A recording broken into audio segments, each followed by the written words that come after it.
Bonjour à toutes et à tous, bienvenue à ce journal d'un confiné au Maroc, édition spéciale Brésil, puisque ce pays fait l'objet d'une campagne médiatique effrénée, hallucinante, aberrante, qui vise à nous faire croire qu'il y a une crise sanitaire au Brésil, doublée d'une crise politique, les deux crises étant le fait unique de Bolsonaro.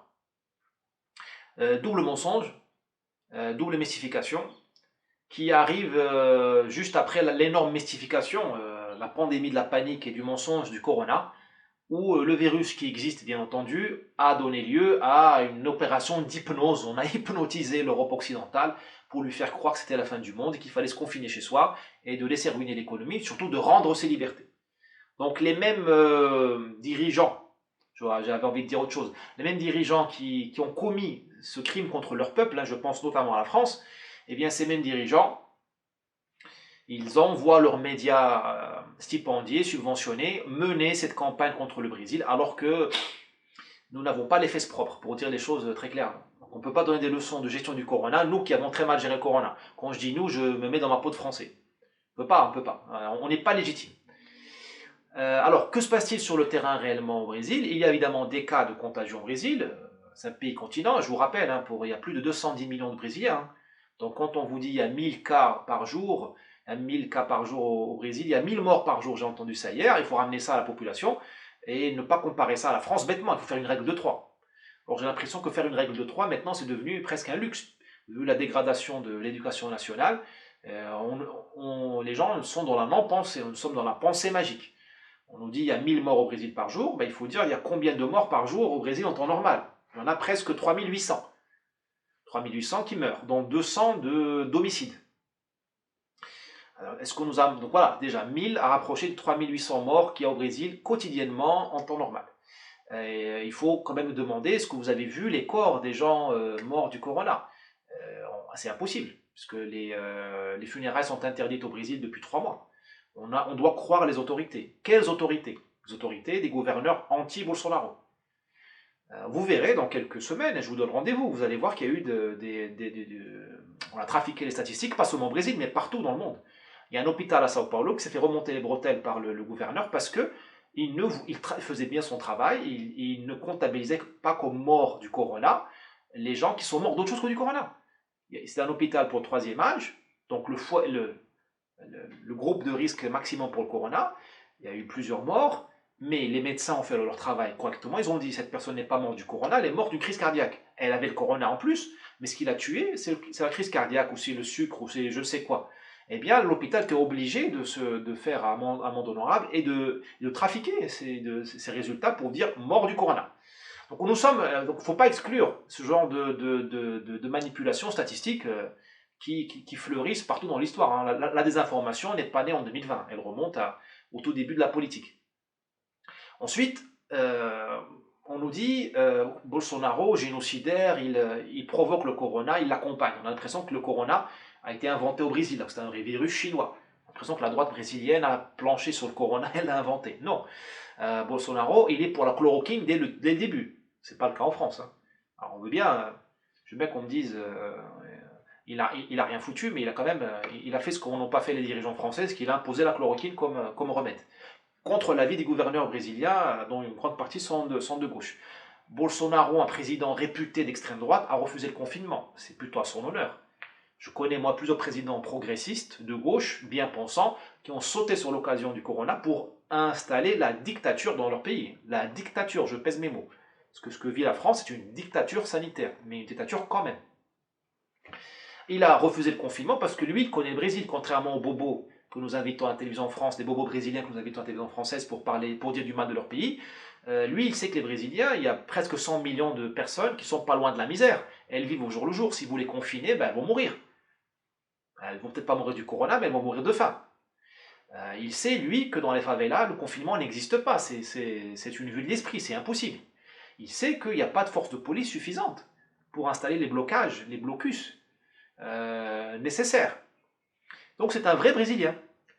Il gouverne son pays en regardant son pays les yeux dans les yeux, et non pas, comme font certaines élites progressistes brésiliennes, en regardant vers leur maître, comme un chien qui regarde vers son maître et qui cherche à lire dans le regard de son maître l'approbation. Donc non, non à la chloroquine, oui au confinement le plus total, pour faire plaisir à qui? Aux Français, aux démocrates américains, je ne sais pas. Voilà. On nous dit qu'il y a une crise sanitaire. Non, il y a une crise sanitaire localisée dans certains États. Les États qui ont fait du grand n'importe quoi depuis il y a 20 ans. Les États du nord du Brésil, l'Amazonie, qui a accueilli la Coupe du Monde, alors qu'il n'y a pas d'équipe de foot. Donc ils ont construit des énormes infrastructures, des stades, des tramways qui ne servent à rien puisqu'il n'y a pas d'activité sportive, il n'y a pas d'activité événementielle. Manaus par exemple, Belém, ils auraient pu mettre de l'argent sur les hôpitaux, former des médecins que sur donner de l'argent aux entreprises du BTP pour faire un stade qui va être utilisé une fois ou deux en un siècle, Coupe du Monde 2014. À Rio, il y a une énorme crise sanitaire, mais Rio a fait les JO en 2016, elle a bétonné la côte, elle a bétonné la mangrove. Là, Greta elle n'a pas ramené, Greta n'a rien dit. Rio a mis l'argent sur le béton pour les JO, Coupe du Monde aussi, mais surtout pour les JO 2016, et elle les a pas mis dans l'hôpital.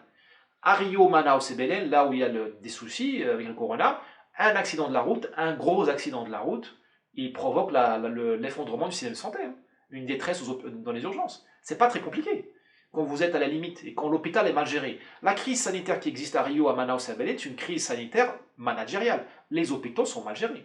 Vous allez dans le privé, il n'y a rien. Dans le privé de Sao Paulo, on est en train de renvoyer les infirmiers. Quand un hôpital privé renvoie les infirmiers, ça veut dire qu'il n'y a pas de fréquentation. Les gens ont tellement peur du corona qu'ils ne vont même plus à l'hôpital pour un petit bobo. Et s'il y avait des cas de corona, une déferlante, ben les hôpitaux privés n'auraient pas renvoyé leurs infirmiers. Les hôpitaux de campagne mis en place par le gouvernement de Sao Paulo, là, qui est anti-Bolsonaro, mais peu importe, il les a fait, tant mieux, il a fait son travail, moi je ne critique pas, ils sont vides. Il n'y a pas de pandémie, enfin il n'y a pas de pandémie, il n'y a pas d'explosion. Les Brésiliens, là, maintenant que nous on est en train de stresser en France, là, ils font la fête, là. On leur a mis à Sao Paulo tous les jours fériés, on les a mis c'est hallucinant. Les jours fériés qui étaient prévus en juillet, en novembre, on les a décrétés manu militari là le week-end dernier, et ils ont 5 jours de week-end prolongé. Bah, qu'est-ce qu'ils font? Ils font des barbecues, ils boivent de la bière, ou ils sont à la plage. C'est ce que font les Brésiliens, alors que le monde stresse. Voilà, en fait, le monde ne stresse pas. En réalité, les Européens de l'Ouest, nos dirigeants, s'en foutent. Eux, ce qu'ils font, c'est ils veulent laver leur honneur. Ils veulent essuyer leur conscience. Comme ils ont tellement fait de bêtises au niveau de la gestion du corona, comme ils ont été moins que rien, je pense, surtout au gouvernement français, qui a été nul, eh bien là, en crachant sur le Brésil, en le tiers-mondisant le Brésil, en lui jetant à la figure tout le mépris de classe. Moi, l'Européen, toi, le Latino, sans mélanger, tu ne sais pas gérer le corona, tu ne sais rien faire, eh bien, toi, le Bolsonaro de droite, tu devrais baiser la main du progressiste que je suis, européen. Eh bien, au fait, c'est une opération pour leur faire plaisir. Ils se font plaisir, nos dirigeants européens, progressistes. Ils lavent leurs péchés, ils veulent nous faire oublier qu'ils ont été minables dans la gestion du corona, et en pointant du doigt le pauvre Brésil. Voilà. C'est comme si on jette une grenade à 10 000 km. Ça ne peut pas toucher la cible, mais au cas où. Si ça touche la cible, tant mieux. On se débarrasse de Bolsonaro à cause de la crise sanitaire artificielle, médiatique.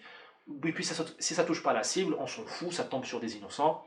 Ils sont loin, on dit loin des yeux, loin du cœur, et puis le peuple oublie. Le problème, c'est que nous sommes, je m'inclus là-dedans, nous sommes les idiots utiles de ce système médiatique et politique d'Europe de l'Ouest qui nous apprend à haïr des gens qui nous ont rien fait. Je veux dire, Bolsonaro, c'est un occidental comme vous et moi. Moi, je suis occidental d'adoption, par la culture. Vous êtes peut-être occidental par la naissance, mais c'est votre frère, Bolsonaro. Dans les fratries, il y a des grosses guerres. Hein. Je ne dis pas qu'il faut l'aimer et l'embrasser. Mais vous devriez vous sentir beaucoup plus solidaire, empathique avec le Brésil de Bolsonaro qu'avec le Yémen. Ou qu'avec la Turquie qui vous envoie les immigrés, ou Erdogan qui vous crache dessus. Je voudrais bien voir M. Macron mener une campagne contre Erdogan pour la mauvaise gestion du corona. Il n'a pas le courage, ni lui ni Merkel. Parce que Erdogan, il leur met un plante à coup de canif tout de suite. Hein. Dans le dos, dans le flanc mou de l'Europe. D'ailleurs, tout dans l'Europe est mou, tout. Avec le corona, on a vu qu'il n'y a pas d'Europe managériale. Enfin, il n'y a pas d'Europe opérationnelle. Il y a une Europe qui coûte cher, il y a une Europe qui empêche le monde de tourner en rond, il y a une Europe qui s'immisce partout, mais dès qu'il faut réaliser, qu'il faut délivrer, comme on dit en langage managérial, l'Europe est molle. Pour ne pas dire des liquides. Voilà donc pour la crise sanitaire qui n'en est pas une au Brésil. Je veux dire, Bolsonaro, à lui tout seul, en une année, il a sauvé 25 000 vies au Brésil. Le taux d'homicide a baissé au Brésil depuis l'arrivée de Bolsonaro. et 25 000 vies ont été économisées, sauvées, épargnées. L'an dernier, on a sauvé 25 000 vies au Brésil. Des homicides qui auraient dû avoir lieu. Il y a 70 000 homicides par an au Brésil. On a réduit ça de 25 000 grâce à une nouvelle politique pénale au Brésil. Le Brésil a tué en 10 ans plus que la Syrie. La guerre de Syrie dure depuis 10 ans, 2011. Eh bien, dans les 10 dernières années, les Brésiliens ont tué, vraiment, avec les armes, ou les canifs, on peut tuer aussi avec du poison si vous voulez. Ils ont tué plus que les Syriens en guerre civile. C'est vous dire le niveau de violence. Ça, tout le monde s'en fout en Europe. Surtout chez les dirigeants progressistes. Puisque cette violence est largement le fait des trafiquants de drogue. Alors on ne peut pas critiquer les trafiquants de drogue. Les nôtres, on les caresse en France, on ne va pas critiquer les trafiquants de drogue d'autrui. Ce serait de l'ingérence, ça ne se fait pas. Par contre, quand c'est la police brésilienne qui réagit un peu fortement, on lui tombe dessus. Comme en France d'ailleurs. C'est la haine anti-flic qui est dans le génome de nos élites progressistes. C'est eux qui haïssent les flics, qui les protègent. C'est du délire, mais ça se tient. On en parlera dans une autre vidéo si vous le voulez bien. Donc voilà, Bolsonaro a sauvé 25 000 vies, sans crier gare, sans faire de campagne électorale, enfin sans faire de campagne médiatique sur le sujet. Il a fait son job. Et nous, qui avons très mal géré le corona, nous avons le droit, l'outrecuidance de lui dire comment il faut gérer son pays et sa crise corona. On n'a plus le droit de faire ça. On n'est plus dans les années 60 où la France était encore quelque chose. Malheureusement, la France s'est tiers-mondisée. Ça m'écorche la bouche de le dire, mais c'est la vraie réalité. C'est la réalité, on ne peut pas. On ne peut plus regarder le monde comme ça en surplomb. Il faut d'abord nettoyer la maison France avant d'aller chercher à remettre de l'ordre ailleurs. Alors, pour ceux qui s'intéressent, qui sont curieux, qui s'intéressent à ce qui se passe au Brésil, je vous dis, nous sommes les idiots utiles. Enfin, si vous écoutez les médias aujourd'hui subventionnés, vous serez les idiots utiles. Parce que vous serez les idiots utiles de groupes qui font la guerre à Bolsonaro sous couvert du corona. Alors il y a 3 groupes qui en veulent à Bolsonaro. Il y a Globo, la plus grande télévision privée du Brésil, un empire, qui a des arriérés d'impôts depuis des années, et Bolsonaro leur a dit, vous payez vos impôts ou je vous enlève votre licence. Donc là, c'est la guerre à mort. Globo étant le temple du progressisme brésilien. Alors, ils sont dans toutes les minorités, enfin tout le délire, ils l'incarnent. Ils l'exagèrent même. Globo a réussi quand même à faire croire aux Brésiliens qu'ils étaient racistes, alors qu'ils sont à moitié noirs. Moi, je veux bien qu'on fasse croire aux Américains qu'ils sont racistes, parce qu'eux, ils ont un sang, il y a les noirs d'un côté et les blancs de l'autre. Ils ne se mélangent pas. Dans le pays du mariage mixte, le pays du métissage qui est le Brésil, où la moitié de la population, la moitié est noire, et peut-être 70% a du sang indien, mais récent, pas du temps de Charlemagne. Moi, ma femme, elle a du sang indien, son grand-père était indien, donc c'est pas des choses... eh bien, on a réussi à faire croire à ce peuple grâce ou à cause de Globo qui était raciste. C'est vous dire, hein, Globo, elle a amplifié toute la décomposition intellectuelle que nous appelons diversité. Elle l'a amplifiée dans des proportions hallucinantes. Donc, elle est en guerre contre Bolsonaro et nous prenons les images de Globo, nous en Europe, pour faire mousser cette campagne médiatique. Deuxième chose, il y a la gauche brésilienne.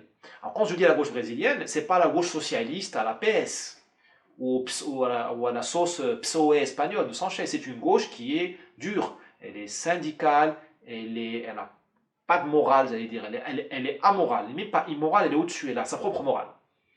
Elle est volontairement corrompue, elle est allègrement dans l'invective, dans la mauvaise foi. C'est la gauche qui a fait l'opération Lava Jato, qui est le plus grand scandale de corruption de tous les temps. Le plus grand scandale de corruption de tous les temps, tous les pays, tous les temps, il est signé par la gauche brésilienne. Cette gauche-là qui reçoit des médailles à Paris, encore récemment. Et donc cette gauche-là, elle veut revenir au pouvoir, elle veut déstabiliser Bolsonaro. Elle ne peut pas gagner les élections, elle ne peut plus gagner les élections, parce que le sens commun au Brésil a changé. Les gens ne veulent plus qu'on le flatte leur ventre, ils veulent la dignité. Ils ne veulent plus se faire couper la tête par des trafiquants, ils veulent rentrer chez eux le soir sans avoir à mettre des gilets pare-balles ou des voitures blindées, ils veulent retrouver leur liberté d'aller et de venir, et ils veulent une économie de start-up. Ils ne veulent plus une économie où on distribue des vouchers d'huile et de fèves et de riz comme faisait la gauche. Les gens veulent vraiment vivre comme un pays sérieux, et non pas comme un pays où vous avez un lopin prolétariat qui suce la mamelle d'un gouvernement mi-bienveillant, mi-diabolique. Non. Donc cette gauche-là, comme elle ne gagne plus loin des élections, elle n'est pas prête de les gagner, elle attaque avec le corona. Enfin, le troisième groupe, très dangereux, c'est la mafia brésilienne. Il y a plusieurs mafias au Brésil, mais la plus importante, la plus grave, la plus dangereuse, c'est le PCC, Primeiro Comando da Capital, le premier commandement de la capitale. Donc ça veut dire, c'est une organisation politique. Nous devrions étudier le PCC en France au lieu de chercher des poux à Bolsonaro. Nous devrions regarder le monstre qui est en train d'être créé au Brésil et qui va nous attaquer parce que la Guyane est à côté. La France a une frontière avec le Brésil et le PCC opère déjà en Europe. Il y a déjà des alliés en Europe puisque il distribue la cocaïne latina vers l'Europe via l'Afrique ou l'Espagne.